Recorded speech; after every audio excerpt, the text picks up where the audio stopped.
Fyodor दोस्तोयस्की यांच्या brothers कारामाझोव या कादंबरीचा भाग पहिला, विभाग तिसरा, प्रकरण 8. प्रकरणाचं शीर्षक आहे मद्याच्या धुंदीत. वाद संपला होता, पण विचित्र असे की फ्योदोर पाव्लोविच, जो आतापर्यंत इतका आनंदी मनस्थितीत होता, तो एकाएकी आठ्या चढवू लागला आणि ब्रँडी भरभर घेऊ लागला. एखादा पेग आता जास्तच झालेला होता. चला, चालते व्हा जेसुईटांनो, तो नोकरांवर ओरडला. निघून जा स्मिर्द्याखव. तुला मी तो सोन्याचा तुकडा देतो असं आज म्हटलं तो पाठवून देईन, पण आत्ता जा. रडू नकोस ग्रिगरी, मार्फाकडे जा, ती तुझं सांत्वन करील आणि तुला झोपवेल. जेवणानंतर ही पाजी माणसं सुखानं काही बसू देत नाहीत आम्हाला. तो चिडून खेकसला. नोकर लोक त्याची आज्ञा होताच लगेच निघून गेले. स्मिर्द्याकव हल्ली जेवणानंतर नेहमीच मध्ये नाक खुपशीत असतो. तुझ्याकडे त्याचं लक्ष आहे. त्याला मोह घालण्या इतकं तू काय केलंस? तो इवानला म्हणाला. काहीच नाही, इवाननं उत्तर दिलं. त्याला माझ्याबद्दल चांगलं मत ठेवणे बरं वाटतं इतकंच. तो तर हुजऱ्या क्षुद्र जीव. पण वेळ येईल तेव्हा हाच क्रांतीचा मालमसला बनेल. क्रांतीचा? दुसरेही असतील आणि ते याच्याहून सरस असतील, पण याच्यासारखेही काही राहतीलच. याच्यासारखे पहिल्यानी येतील आणि याच्याहून चांगले मागाहून येतील. आणि ही वेळ केव्हा येणार? तो अग्निबाण उडेल आणि विजूनही जाईल कदाचित. या सूप बनवण्याचा ऐकायला शेतकरी वर्ग आतापर्यंत तरी फारसा उत्सुक नाही. पण भाई, याच्यासारखं बेल्यामचं गाढव विचार करत आणि कुठं जाऊन धडकतं कोण जाणे. तो कल्पनांचा साठा करतो आहे, इवान हसत म्हणाला. माझ्याबद्दल त्याचं मत चांगलं आहे असं तुला जरी वाटत असलं तरी तो माझं किंवा दुसऱ्या कोणाचंही ऐकणार नाही. तुझंसुद्धा नाही हे मला माहीत आहे. आलोशाच्या बाबतीत तर अधिकच वाईट आहे. त्याला आलोशाबद्दल तिरस्कार वाटतो, पण तो चोरी करत नाही ही एक गोष्ट आहे. तो गप्पा पसरविणारा नाही. तो आपली जीभ बंद ठेवतो आणि आमची लक्तरं वेशीवर टांगत नाही. तो माशांचं पॅटीस सुरेख करतो हे तर आहेच, पण खड्ड्यात गेला तो. त्याच्याबद्दल इतकं बोलावं इतक्या किमतीचा तो आहे? अर्थातच नाही. रशियाचा शेतकरी मनात कोणतेही विचार पोषित असो, त्याला झोडपलंच पाहिजे, हे मी नेहमीच म्हणत आलो आहे. आपले शेतकरी लुच्चे आहेत. कीव करण्याच्या लायकीचे नाहीत ते. आणि कधीकधी त्यांना अजूनही फटके मारले जातात, ते बरं आहे. रशियात विपुल बर्च वृक्ष आहेत. जर जंगलं नष्ट करण्यात आली तर रशियाचा सर्व नाश होईल. मी हुशार लोकांच्या बाजूनं उभा राहणार आहे. आपण शेतकऱ्यांना मारण्या झोडण्याचं सोडलं, आपण खूप हुशार झालो. पण ते स्वतःला झोडपत आहेत आणि ते खरंच आहे. ज्या मापानं तू मोजून देशील त्याच मापानं तुला परत मोजून दिलं जाईल, असंच काही आहे ना? की काय आहे? काही का असेना, ते माप मिळेल हे खरं. पण रशिया म्हणजे डुकरांचा देश आहे. मुला, रशियाबद्दल मला किती तिटकार आहे हे तुला कळलं तर. पण रशिया नव्हे तर हा सारा दुराचार म्हणतो मी. पण कदाचित मला रशियाच म्हणायचं असेल. पण हे सगळंच घाणेरडं आहे. मला काय आवडतं माहीत आहे? मला आवडते बुद्धीची चमक. तुम्ही पुन्हा दुसरा ग्लास घेतलात, पुरे आता. जरा थांब, मी आणखी एक घेतो. मग आणखी एक, मग आणखी थांबेन. थांब, तू मध्येच व्यत्यय आणलास.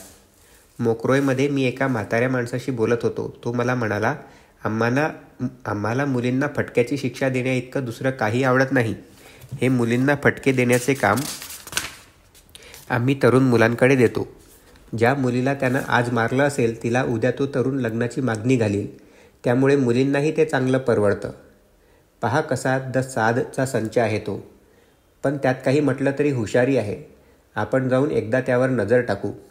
आलोशा, तू लाजलास. लाजू नकोस बाळ. मी मठाधिकाऱ्याकडे जेवायला राहिलो नाही याचं मला वाईट वाटतं.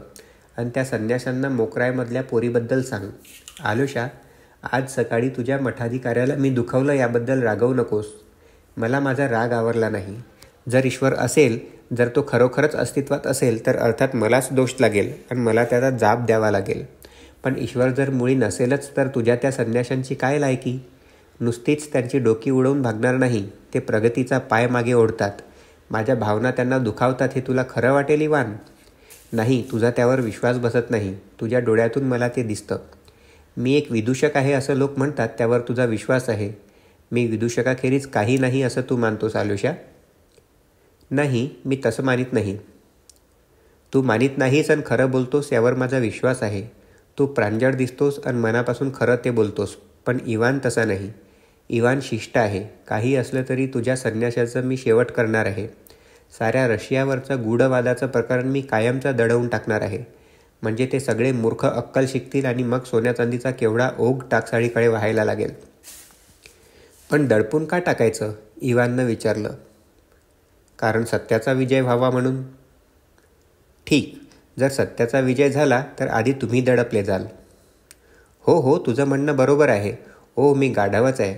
फ्योदोर पावलोविच कपाळाला हलकेच हात मारून एकदम ओरडला. जर तसंच असेल तर मग तुझा मठ आलोशा तसाच राहू दे आणि आम्ही हुशार लोक आरामात बसू, ब्रँडीचा आस्वाद घेऊ. सर्वशक्तिमान परमेश्वरानं खुद्द हे ठरवून ठेवलेलं असलं पाहिजे, बरं का इवान? इवान, बोल, ईश्वर आहे की नाही?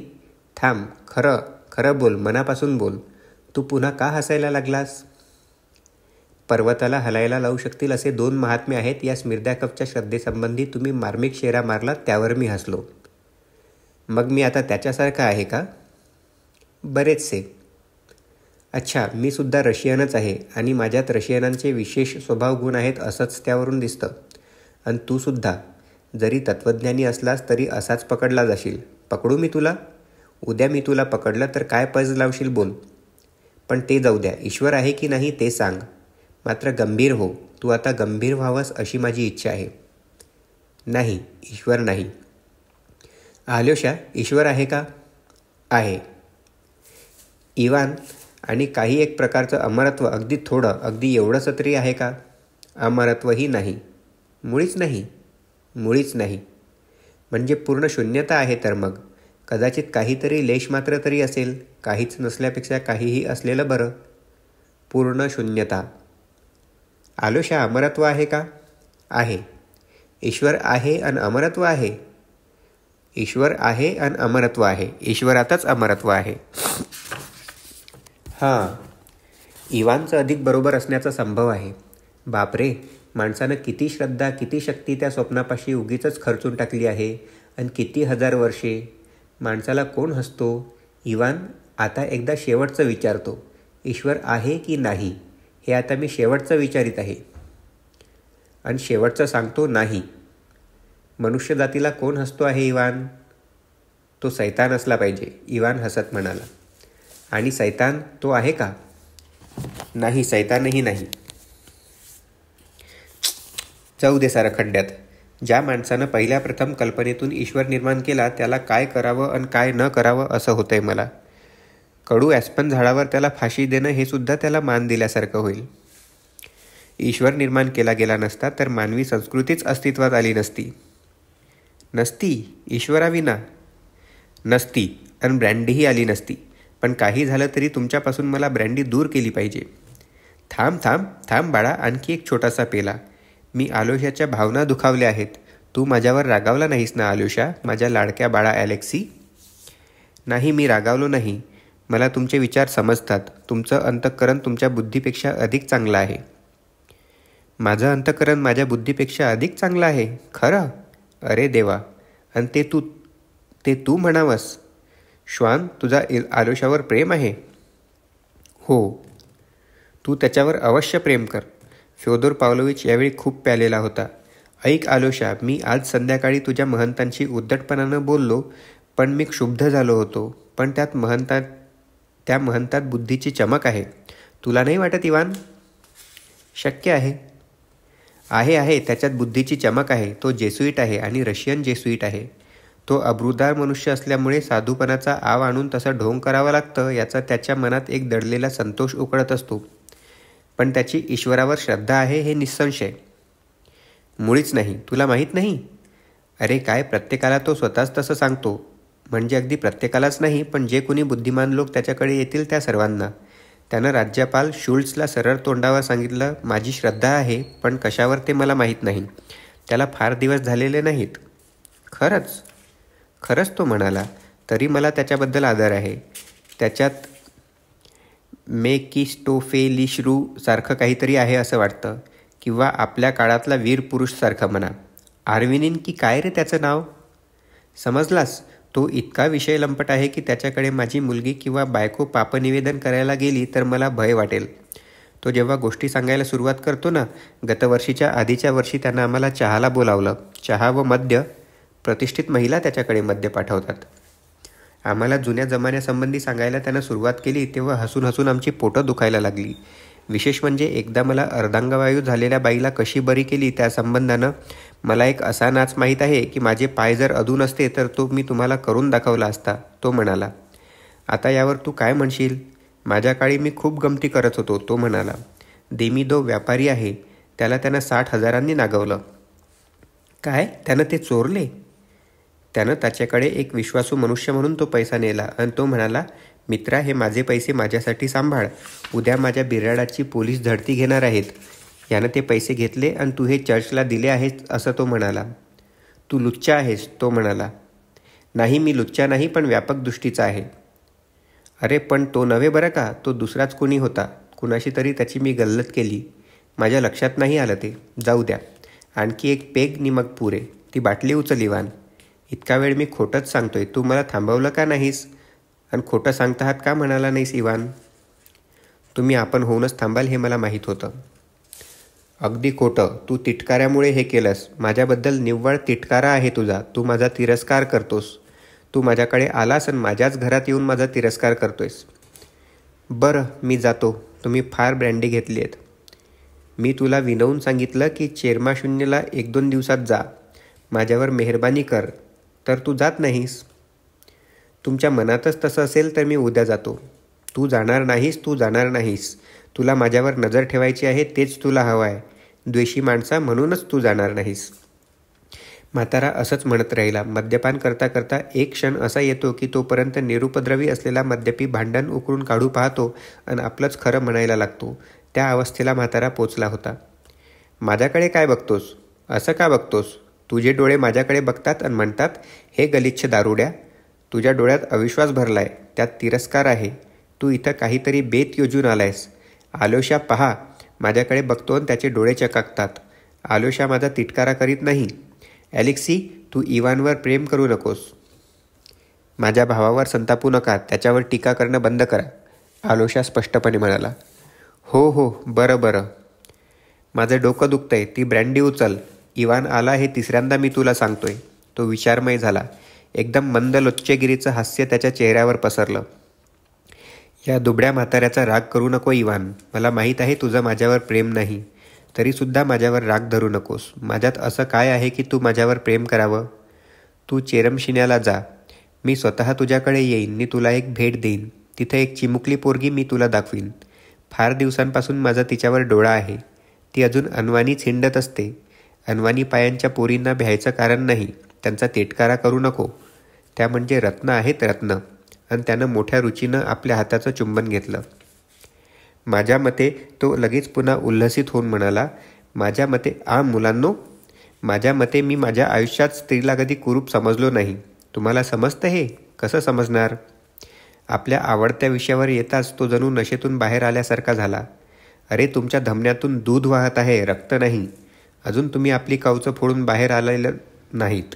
सिद्धांत आहे की प्रत्येक स्त्रीत नेहमी असं काहीतरी मजेदार सापडतं जे दुसऱ्या कोण्यात स्त्रीत सापडणार नाही. फक्त ते शोधून काढायचं कसं हे समजलं पाहिजे. तोच महत्त्वाचा मुद्दा आहे. तिथं बुद्धी लागते. माझ्या मतानं कुरूप अशी स्त्रीच नाही.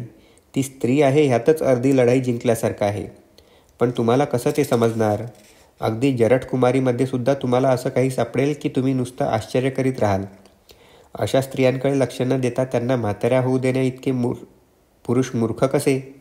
अनवाणी हिंडणाऱ्या मुली आणि आकर्षक न दिसणाऱ्या मुली असल्या तर त्यांना तुम्ही चकित करून आपलंसं करून घेतलं पाहिजे. माहीत नव्हतं तुम्हाला हे? तुम्ही त्यांना इतकं आश्चर्यचकित केलं पाहिजे की त्या मोहित होतील, अस्वस्थ होतील. त्यांना लाज वाटायला लागेल. असा हा सद्गृहस्थ आपल्यासारख्या अजागड स्त्रीवर लट्टू होतो म्हणजे काय? जगात नेहमीच धनी आणि गुलाम राहत आले आहेत आणि राहतील. ही जशी फार छान गोष्ट आहे तशीच एक छोटीशी हरकामी बाई आणि तिचा मालक असंही नेहमीच राहणार आहे. आणि सुखासाठी एवढंच असतं म्हणजे बस झालं. थांब, ऐक आलोशा. मी नेहमी तुझ्या आईला चकित करीत असे, पण वेगळ्या रीतीनं. मी म्हणजे तिचा भक्त बनून जायचा, रांगायचा, तिच्या पायाचं चुंबन घ्यायचा. आणि मी नेहमी मला ते जणू आजच असल्यासारखं आठवतंय. तिला ते किणकिणणारं, संथ, घाबरट, विचित्रसं इवलसं हसू आणायला लावायचा. तिचे ते विशिष्ट हसू तिला झटके येत तेव्हा नेहमी अशातूनच सुरू व्हायचे हे मला माहीत होतं. दुसऱ्या दिवशी ती भ्रमित झाल्याप्रमाणे किंकाळ्या फोडू लागे. हे हसू तिला आनंद झाल्याचं चिन्ह नसे, मात्र ते दिसत असे.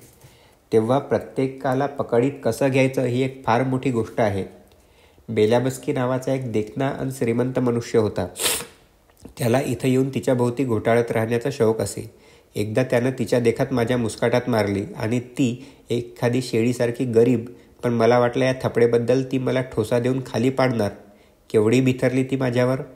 तुम्हाला मारलं ती म्हणाली. त्याच्याकडून तुम्ही मार खाल्लात. मला तुम्ही त्याला विकू पाहता ती म्हणाली.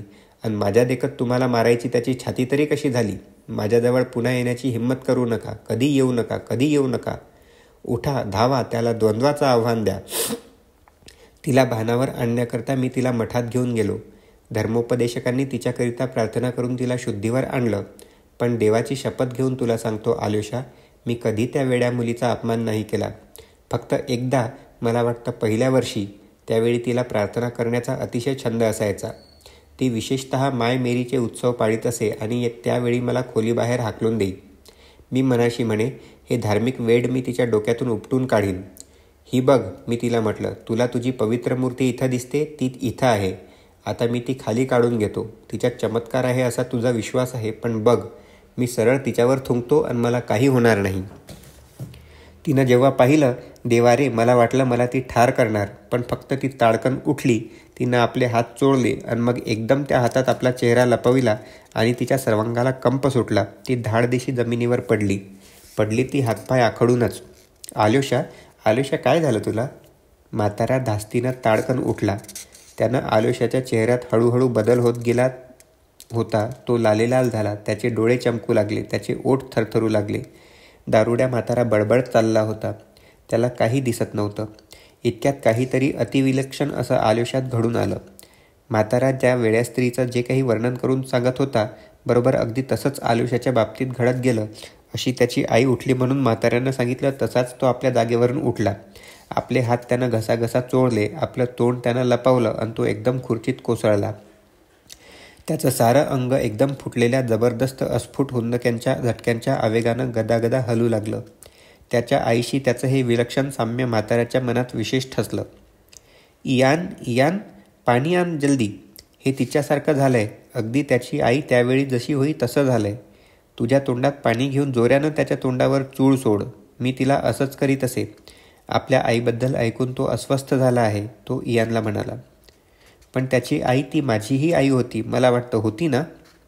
इवान अनावर होऊन रागानं तिरस्कारानं म्हणाला. त्याच्या आग ओकण्याच्या डोळ्यांकडे पाहून म्हातारा चटकन खालीच बसला. एक पळभर का होईना, पण काहीतरी अतिशय विलक्षण घडलं होतं. आल्योशाची आई इयानची सुद्धा प्रत्यक्ष आईच होती. ते त्या म्हाताऱ्याच्या डोक्यातून खरोखर निसटलं असावं असं दिसलं.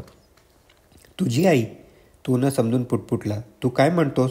कोणत्या आईबद्दल तू बोलतोयस? ती? अरे हो, तिच्या. खरंच की ती तुझीही आई होती. माझ्या मनाला इतकी अंधारी पूर्वी कधीही आली नव्हती. माफ कर. अरे, मला वाटलं होतं इवान. हा. तो थांबला. दारूच्या धुंदीत खुलं अर्धवट बेशुद्धीतलं हसू त्याच्या तोंडावर पसरलं. त्याच क्षणी दिवाणखान्यातून भयंकर गोंगाट अन आरडाओरडा ऐकू आला. मोठमोठ्या हाका ऐकू येऊ लागल्या. दरवाजा सताड उघडला गेला आणि दमित्री एकदम खोलीत घुसला. म्हातारा भयानं हादरून जाऊन इवानकडे थांबला. तो मला ठार करील. त्याला माझ्याकडे येऊ देऊ नका, तो किंचाळला आणि त्यानं इवानच्या कोटाचे टोक घट्ट धरले. प्रकरण समाप्त.